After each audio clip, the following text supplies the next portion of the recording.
Hey, what's up everybody? Sage Popham here, founder of the School of Evolutionary Herbalism, and today I'm going to be talking about a remedy that has really grown on me over the last number of years, primarily because we've been growing it in our garden, and this plant is just stunning. So today I'm going to be teaching you a little bit about Elecampane, and this plant, its Latin name is Inula helenium, and that species, or that genus name, Inula, is actually indicative of one of the constituents found in this plant called inulin, now relatively, I guess, famous prebiotic sugar that's used to feed the gut flora. But talking about some of the core properties of this plant, well, first off, this is a very pungent plant. So the taste of this plant is hot, spicy, aromatic. We use the root of the plant here, which is really rich in volatile essential oils that have this very distinctly aromatic flavor, and that is super indicative of some of its core properties, which of course we'll talk about throughout the course of this video. So it's a pungent, aromatic flavored plant. It also does have a little bit of bitterness present in there, although I find that the pungency of this herb really tends to kind of override some of the other tastes that we might find there. So pungent, bitter, as well as a little bit of acridity, and that acrid flavor I've talked about in a couple other posts. Talked about it a few weeks ago when we shot a video out here in the garden on blue vervain. And what we find with the acrid flavor is that tends to indicate a plant that has a little bit of a spasmolytic or relaxant property to it, which we definitely find here a little bit with Elecampane. So that's its main taste or flavor profile: pungent, bitter, and acrid. And shifting over into our affinities, we really have, to me, one core affinity of this plant, and that is the respiratory tract. This is a primo respiratory remedy, and it's become one of my favorites because it is, as I'll talk about, a really incredible remedy for rejuvenating lungs that are depleted, that are worn out, that are, have long-standing infection, like chronic respiratory conditions. Elecampane is an incredible remedy as a respiratory restorative. And that's not something you really read about in a lot of books, but that's something I learned from the herbalist Matthew Becker. He said that Elecampane is really one of our best lung tonic plants. And this is a really, really great property to know about with this remedy, especially in light of, the current world situation and in terms of people having long-standing chronic lung issues, as well as, of course, acute respiratory conditions due to infection. So the respiratory tract is one of our main affinities of this plant. We also see that it has an action on the digestive system. And, I don't really think of it so much as a digestive agent the way we typically think of digestive herbs. It's not like a fennel or a peppermint or an Oregon grape or a dandelion in the way that we think of herbs used to support and stimulate digestion. But this remedy does have an action on the digestive system, especially on the mucosa of the digestive system. And so there's a couple specific ways that I like to use it for digestion that I'll cover in a little bit. But of course, being a pungent herb and being a bitter herb, of course, that leads to a degree of digestive action. Those are really the two main organ affinities that I tend to think of with this plant. It certainly will have a bit of an action on the cardiovascular system, being so pungent. And that's one thing with hot, spicy, pungent plants, right? Is that they typically always have a certain degree of circulatory stimulation that they will have. So I would to a degree include the circulatory system here under the affinities of this plant. So those are some of the main areas in the body that we'll see Elecampane having an influence. Now shifting over into our herbal actions. the main herbal action that I think of in regards to Elecampane is as an expectorant. Now, this isn't just any old expectorant. This is specifically a stimulant expectorant. And, you know, the expectorant action is one of those herbal actions that I think is really, really important for us as herbalists to make sure that we, I guess, clarify or get into a deeper level of specificity. You know, I talked about this when a couple weeks ago. I was talking about marshmallow and how, you know, you'll open an herb book to your expectorant action herbs and see a really big list of herbs, and you might see Elecampane in that list right alongside marshmallow as an expectorant. And, you know, if you want to get an herb for a cough and you just think, oh, they need an expectorant, I'll just choose an expectorant. Well, not all expectorants are created equal. So Elecampane specifically is a hot, spicy, pungent, aromatic stimulant expectorant. What does that mean? Well, that means that the oils and the resins that are present in this plant, in a way, they kind of irritate the respiratory mucosa. They stimulate that respiratory system so that a cough can be more productive. And so this is the stimulant expectorants are those that we typically use when the cough is not productive, it's superficial, like the cough, and this is one of the specific indications for Elecampane, is when the cough won't go deep enough to get up all the stagnant mucus that's present. So we typically use a stimulant expectorant when there is an excess of dampness and phlegm and mucus accumulation within the lungs. There's a cold, damp tissue pattern within the respiratory tract. So as a stimulant expectorant, this is, in my opinion, I think it's one of the best. This is a primo stimulant expectorant plant. And because it's so stimulant, we also see it having the action of being a stimulant diaphoretic. So it can be used to help break a fever. So if someone has a cough coupled with fever, they feel cold, their skin is pale, they're running a fever, but they feel cold. They're getting chills and shivers and things like that. And they've got a cold, phlegmatic, damp cough. Elecampane is an amazing remedy to consider here. It's going to bring the blood up to the surface, open up the capillary beds, warm up the person so that they can start producing a sweat and lowering that fever. So we have stimulant expectorant alongside a stimulant diaphoretic, and this is just such a useful combination of properties here that definitely should become a staple in your respiratory materia medica, in your use of remedies for treating acute respiratory problems. So alongside that stimulant expectorant action, we also see its respiratory tropho-restorative. And, you know, there's not really a ton of herbs that we tend to think of as being like restorative to the lungs. You know, one of the other remedies that I tend to think of here would be like astragalus. Astragalus is a really great respiratory tropho-restorative. Cordyceps mushroom is also really great rejuvenative for the lungs. I've also used schizandra berry here for that, as well as reishi mushroom. But in terms of, and a lot of those are all Chinese herbs, right? Reishi, schizandra, astragalus, you know, these are all Chinese remedies. In terms of Western herbs, there isn't really a ton of plants classified in this way. But what that means is when you take Elecampane, what's happening is it's penetrating deep into the mucosa. It's reaching in, so to speak, to the bronchioles, to the lungs, and it's dredging up this kind of old, thickened, congealed phlegm mucus, helping it to lift away from the respiratory tissue so that it can be expectorated and coughed up. But this is really great for long-standing respiratory conditions. People that get a cough and the cough just kind of never goes away.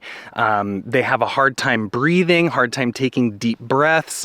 One of the main indications that Matthew Wood discusses is that this herb is really great for folks that get long-standing respiratory conditions that ultimately lead to asthma. And this is where that acrid flavor comes in handy, where there can be tension in the bronchioles, that there's a difficulty breathing and everything feels kind of tight and constricted. There can be pains in the chest, and again, just that difficult in coughing up phlegm and mucus. So we've got a stimulant expectorant, a stimulant diaphoretic, a respiratory restorative.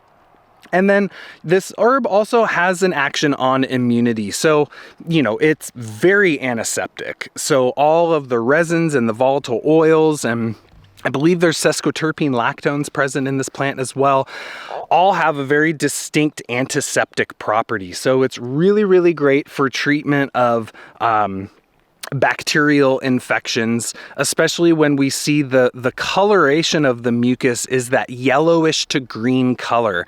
And it's said that, when people are coughing up this phlegm and it has that dark green, yellow color, you start taking Elecampane and all of a sudden it turns lighter and lighter and lighter until you end up producing a clear mucus, which is, what we ultimately want in the respiratory system. That green-yellow mucus typically is an indication of a bacterial infection present there. So it's really great for clearing infection in the respiratory tract. So that's great because it's not just helping you remove the mucus, but it's also addressing the, essentially the root cause of it being infection. So that's a super useful property. And then from there we have it does have an action on the digestive system. And one of the things with Elecampane is that when there's so much mucus present in the lungs, a lot of the times that mucus can actually get down into the gut. And so when you get too much mucus in the stomach, sometimes people get indigestion, upset stomachs, they can even get nausea. In fact, the action of purging, right, of vomiting does clear the lungs. This is why a lot of plants that tend to trigger vomiting tend to be respiratory remedies, right? Some of our classics there being herbs like licorice root, calamus root, lobelia. These are all herbs that can help to instigate vomiting, but they also clear the lungs. And that's a principle outlined in Ayurvedic medicine where they say that when kapha or phlegm mucus accumulates in the stomach, it can reflex into the lungs and end up with mucousy lungs. That's why people with like a dairy allergy know that truth all too well. You eat the sour cream or the cheese or drink the glass of milk, and all of a sudden you get a little phlegmy cough.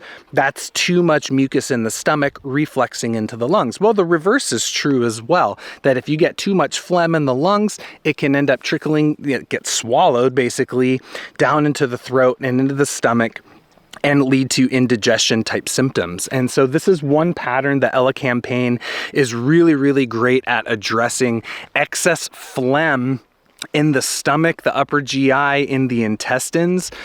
As an antiseptic remedy, it's really great for infection in the gut, indigestion due to infection, lymphatic stagnation, the galt or the gut associated lymphatic tissue, when those become swollen and stagnant, too much damp accumulation in there, Elecampane is really good for clearing out that phlegm, clearing the infection, moving the lymphatics, and just making everything nice and shiny and clean in the gut. So that is another really great property that we have here associated with Elecampane. So those are some of the main actions that we see associated with this plant and some of the core affinities. Shifting now into the energetics. As you might have gathered, Elecampane is a distinctly pungent, warming plant. There's no doubt about it, this plant is warming. And in the Greek tradition, they actually said that Elecampane was warming in the 3rd degree. And what that means is that it's going to thin fluids, it's going to push heat to the surface to produce a nice strong sweat, which is of course what we see in terms of its stimulant diaphoretic property. It's going to warm the lungs, it's going to warm the stomach, it's going to circulate blood, it's going to thin fluids, produce a sweat, and aid in that expectoration of excess phlegm. So we see it really, really great as a warming remedy. As such, it tends to be quite drying energetically, so it's going to be really great for those damp conditions. You know, it's making you sweat, so you're losing fluids through sweat. You're coughing up phlegm and mucus that's ultimately leaving the body. That's going to have a net drying action. And then we see that it does have a mild relaxant property in terms of tissue tone, and we see that it definitely has that stimulant property, as we've discussed, as a diaphoretic and as an expectorant and as and as a circulatory stimulant. So those are kind of the core energetic profile of Elecampane. In terms of its action on the doshas of Ayurveda, this is very specific for reducing an excess of the kapha dosha. Kapha tends to be cold, damp, heavy, phlegmatic, stagnant, right? And so Elecampane is going to thin those fluids, those stagnant fluids, and aid in their expectoration. It's going to warm up the coldness, and it's going to dry out the dampness, and it's going to like uplift that heaviness, right? And that's that stimulant aromatic property. It kind of radiates outwards, it uplifts, and things that are like fluids that are sinking and heavy in the lungs, heavy in the stomach. Even, as we'll talk about in the specific indications and kind of psychological factors, depression, a heaviness in the mind, Elecampane is very specific for. So it's going to, in that sense, tends to aggravate pitta. So we do have to be a little bit careful in like overly inflamed conditions, overly irritated tissues. We got to be a little careful with Elecampane because this is a really, really hot plant. So that is its actions on the doshas, and then translating that into the tissue states of the physiomedicalists. This is going to be very specific for the damp stagnation tissue state, the cold depression tissue state. And these are, you know, basically just the Western ways of describing the kapha dosha. So these are some of the main properties of Elecampane. As you can see, it's just got these glorious yellow flowers, really, really big broad leaves. I kind of wish I was able to get out here maybe a week ago, because all this Elecampane was way taller than me. I mean, it's all still taller than me, but there was a lot more of it, and it gets so heavy it kind of falls down. So a lot of it's laying down right now, but boy, when this whole stand was in its glory, it was looking pretty awesome. So with that, Whitney's going to share a little bit about her experience in growing this plant and some of the other stuff that she's going to share, and then I'll come back and I'll cover some of the astrology and some of our other specific indications, psychological factors associated with this plant. All right, so Elecampane, I'm excited to share about growing it in your garden and how to harvest it and use it as an herb, because it's so much fun to have in the garden. It just has such a stunning presence.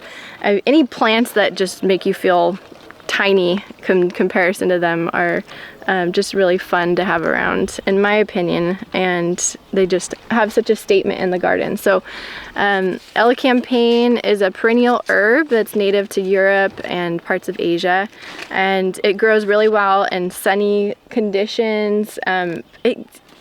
It grows pretty well here, and this is pretty damp. Even though it does tend to like well-drained soils, it's doing great here. So I would say it's a pretty generous, forgiving plant as far as being pretty resilient. And I started these from seed about 3 years ago. It's a light dependent germinator, so you want to just sprinkle it on the top of the soil, the seeds, and then I just kind of sprinkle a very fine layer of vermiculite on top, just so that the seeds can see the light in order to germinate. And I had really great germination rate out of these herbs, so they're pretty easy to start from seed. And the roots are used medicinally, so you'd want to wait at least 2 years to let the plants get well established before digging up the roots. The roots you would want to harvest in fall after the plant has become dormant, just like most roots, or you can do early spring. And if you do it in the springtime, you'd want to wait till before the plant, or you want to do it before the plants start to grow again. At that point, if you're harvesting them in the spring, it's a great time to divide the roots, and then you can propagate the plant further. You can spread it out in your garden and give it some room so it's not so compact. As far as harvesting goes, You'd want to, when you harvest the roots, you want to clean them up well, and you could use those fresh roots for making a tincture. The plant is really high in volatile oils and pretty resinous, so you would want to use a high percentage alcohol if you're going to tincture them to make sure you get those volatile oils in there. And so you could, 80-90% alcohol, or full strength 95% alcohol is fine with this herb. You could also make a cough syrup, or for a bronchial or respiratory infection. This herb can pair well with pleurisy root or ginger, some of those aromatic warming herbs.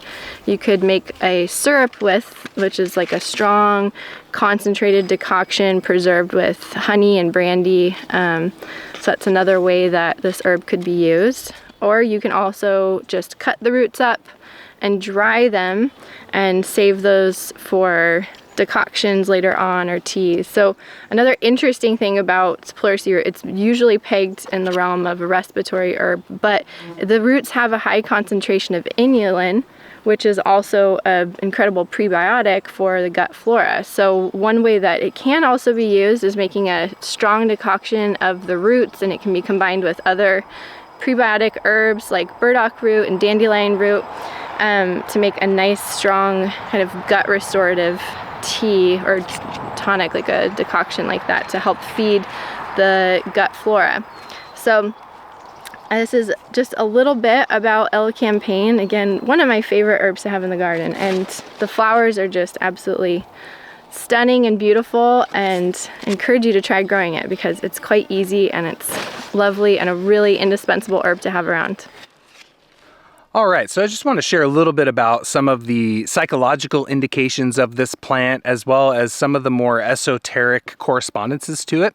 So one of the things that we notice in the name of this plant kind of points a little bit towards some of the ways that it can be used for a really kind of interesting psychological pattern. So the name Elecampane actually is associated with a story, a traditional story where, Helen is stolen by Paris away from her home.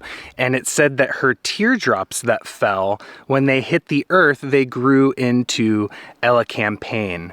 And so there's some interesting dynamics around. I always think it's really interesting when we see certain medicinal plants pop up in folklore and traditional stories. And so it's said that the Elecampane is very specific for people that have this kind of loneliness and grief and pain due to like homesickness and like being taken away from their home. They're grieving for their home. They feel displaced. They feel lost. And so that's one pattern that is associated with this plant, and also depression. And of course, when we're taken away from our home and we're longing for that place that we have connection to, we tend to get a little bit depressed. And I think that's kind of a normal thing that can happen to us as humans. And so I just thought these were some interesting psychological indications for this plant. And I think what that does is really gives us some really interesting insights into some of the astrological correspondences of this plant. So as we can see, this is a really solar looking plant, right? Those bright yellow flowers radiating outwards, shining that light. And while I don't necessarily always think every single bright yellow flower necessarily means that a plant is ruled by the sun. But this is one case where I feel like the sun is actually a really fitting correspondence to Elecampane. And the way that I tend to think of it is that Elecampane is a solar remedy treating an excess of the moon. So the moon is associated with dampness, coldness, stagnation, fluids, phlegm, things that are kind of like slowing down and stagnating in the body. And that's definitely what we see this remedy treating, that within the respiratory system and that within the digestive system. And so I think of Elecampane as this solar, warming, pungent, aromatic herb that's bringing warmth and vitality to the system, right? It's clearly working in the circulatory system, which is ruled by the sun. It's bringing blood flow to the lungs, blood flow to the gut, blood flow to the surface, treating fever. It's warming and rejuvenating these systems. And that's one of the ways that we can understand the sun, is the sun really represents our vitality. It's like our core battery. It's our core vital strength that we have in our body as a whole, in our whole constitution, our whole system. It's that vital force. And I think of this remedy as being reinvigorating and revitalizing the core vitality of specifically the respiratory tract, as well as specifically in the digestive system. So that tends to be how I think of this remedy from an astrological perspective. And of course, that whole dynamic of taken away from your home, right? Well, what's the home? It's the moon, it's the fourth house, it's Cancer. And that represents, that's where in astrology our home is represented. And so there's this dynamic here of being taken away from the home, and this kind of lunar imbalance that occurs, the heaviness, the depression. And of course, the sun is kind of one of the main astrological patterns that we work with for people that have that kind of heaviness, heavy-heartedness, heaviness in the mind, depression. It's uplifting and kind of shining that light back into our system. So I think of Elecampane as a sun-ruled plant. Now, in terms of it's like the sun, but it's funny because I also look at this plant and I see Jupiter too, because a lot of Jupiter plants have that yellow coloration. Jupiter rules the liver. So that bile color, and just the stoutness of this plant. I mean, this is a big, beefy plant, huge, broad leaves, grows really, really tall. It's got that kind of rough feeling to the leaf. That is actually a lot of Jupiter indications, but I kind of tend to think of it more as a solar remedy. So in terms of its elemental rulership, I relate Elecampane to the air element, primarily because it is such a strong respiratory remedy. That's really where we see this plant operating, is in the respiratory tract. So I tend to think of it as an air element plant, and the way that it's like the sun in air. It's that solar warmth and heat and rejuvenation going into the lungs, the air element, going into the mind and uplifting the mind, depression, homesickness, and things like that. So, and then, this is one of those herbs where I think I haven't really been mentioning this as much lately, but when I'm thinking about the energetic architecture of a plant, being that plant's relationship to the archetypes, planets, elements. There's a third layer that I often discuss in my courses, and that is the threefold pattern, the layer of what in alchemy we call the three philosophical principles. These are kind of correlated to the three doshas of Ayurveda, the three modes of astrology, etc. So when there's a plant that has a lot of complexity to it, I'll oftentimes discuss that third layer of correspondence being to the principle. So this plant, I consider it a salt level plant. That the salt principle in alchemy is associated with the earth and water elements. It's very similar to the kapha dosha in Ayurveda, but this plant is just so big, it's so stout, there's so much structure to it. It's so heavy, it grows up and it's so fixed, and it has this such strong earth element kind of quality that it ends up falling over back onto the earth. It's like it can't grow too tall as it gets heavy and falls over.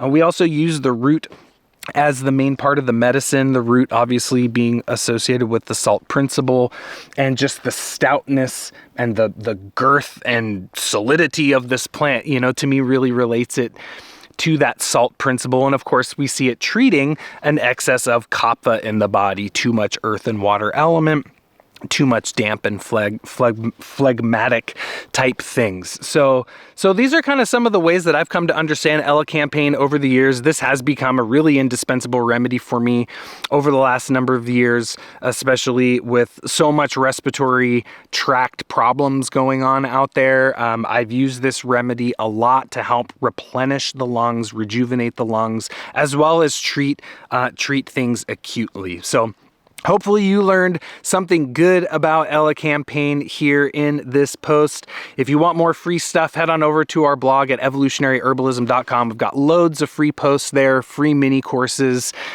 Be sure to subscribe to our podcast, The Plant Path. Like and subscribe on YouTube. Follow us, Instagram, Facebook, all that good stuff. And thanks so much for joining me here. Hopefully you learned something good about Elecampane. And until the next one, take care and be well.